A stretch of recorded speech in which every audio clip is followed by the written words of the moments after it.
BPHCT 137 2026 के important question लेके आया हूं, सारे गेस्ट पेपर लेके आ गया हूं। कौन सा क्वेश्चन कितनी बार रिपीट हो रहा है आराम से देखो। आपके सामने है working and determination of wavelength, 10 marks का क्वेश्चन है। दिसंबर 25, जून 25, दिसंबर 24 ये क्वेश्चन बार बार आया है। जी हाँ, बार बार आया है। With the help of schematic diagram explain the working, discuss how it is used to determine the wavelength of light. 10 marks का क्वेश्चन। सर आपने ऐसे हर क्वेश्चन को एनालाइज किया है? बिल्कुल बच्चे, ऐसे हर क्वेश्चन को एनालाइज किया है हम लोगों ने। हम इधर प्रायोरिटी की जगह उन्नति लेजेंड लिख देते हैं, हाई मीडियम लो।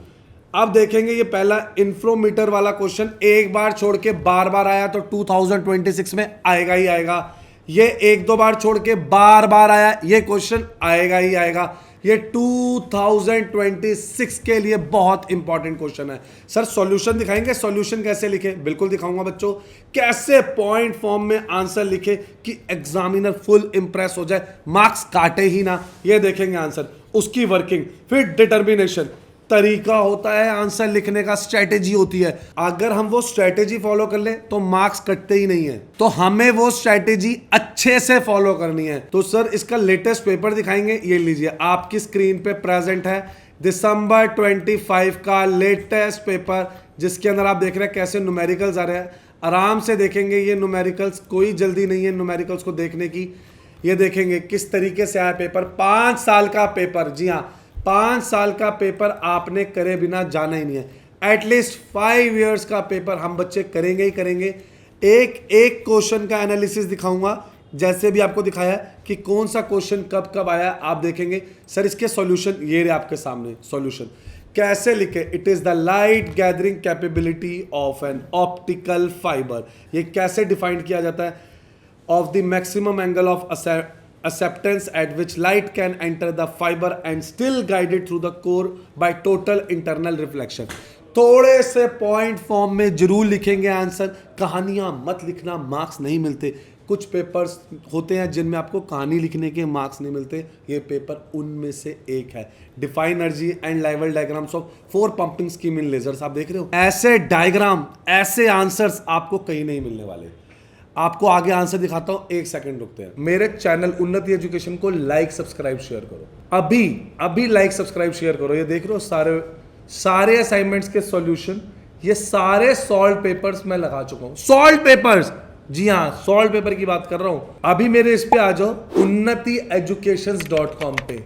जी हाँ, unnatieducations.com पे आ जाओ। अभी सॉल्व पेपर दिखाता हूं कि आपको कौन से सॉल्व पेपर कह रहा हूं। आप आए, इग्नू सेलेक्ट करा, ये देख रहे हो, आपने प्रीवियस ईयर पेपर सेलेक्ट किया, ये सेलेक्ट किया, अपना कोड सेलेक्ट किया।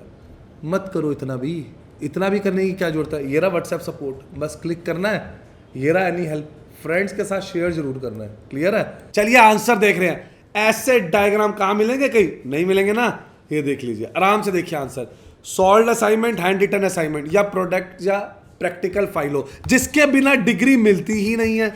ये कहां से मिल जाएंगे आपको? अभी हमारी टीम उन्नति से अभी मिलेंगे आपको। कांटेक्ट करके ले लो, लास्ट डेट का वेट नहीं करना है। आराम से देखिएगा आंसर। ऐसे दिखाया आपको किसी ने स्टेप बाय स्टेप आंसर, ऐसे ही step by step answer ready है। 5 साल के पेपर करने हैं बच्चों, 5 साल के, बहुत सफिशिएंट होते हैं। ये लीजिए, अब जब आंसर लिख लेंगे ना तो लास्ट में कंक्लूजन लिखना है। ये इंपॉर्टेंट क्वेश्चन का क्वेश्चन था, हमने पहले उसके बारे में मीनिंग बता दिया, उसकी 3 चीजें बता दी और आंसर के एक एक पॉइंट इग्नू की बुक से ले लिया, लास्ट में कंक्लूजन बता दिया। यही तो होता है बेस्ट आंसर लिखने का तरीका। आओ पेपर का एक एनालिसिस दिखाता हूं, read this first. Exam pattern you will face. 2 hours 50 marks का पेपर आप देखेंगे। The paper has 5 main question, आप देखेंगे ये आ गया। Typical patterns are attempt any 5, answer any 2 parts, आप देख रहे हैं, occasionally any 1। Strict target words आप देख रहे हैं। वर्ड लिमिट का बहुत ध्यान रखेंगे। जी हाँ, बहुत ध्यान रखना है, हमें सारी वर्ड लिमिट्स का ध्यान रखना है। यूज कैलकुलेटर्स एंड सिंबल्स, एक एक पॉइंट का ध्यान रखेंगे। पेपर में क्या क्या करना है, क्वेश्चन कैसे कैसे आएगा, मैंने सब बता दिया। कौन से क्वेश्चन स्किप कर सकते हैं? जी हाँ, कौन से क्वेश्चन स्किप कर सकते हैं आप देख रहे हैं। इन्हें हम बोलते हैं स्किपेबल टॉपिक्स। मैं छोड़ने को नहीं कह रहा हूं, मैं इन्हें स्किप करने को कह रहा हूं, इसलिए हमने इसका नाम क्या रखा है? Skippable topics. आराम से देख लो बच्चे, इन टॉपिक को स्किप करना है, बाकी आंसर याद करने हैं, क्वेश्चंस देख लीजिए। अभी हमारी टीम को कांटेक्ट करिए, लाइक सब्सक्राइब शेयर करिए और अपने फ्रेंड्स को बता दीजिए सारे इंपॉर्टेंट क्वेश्चन मिल गया, अब नहीं कटेंगे मार्क्स। Thank you.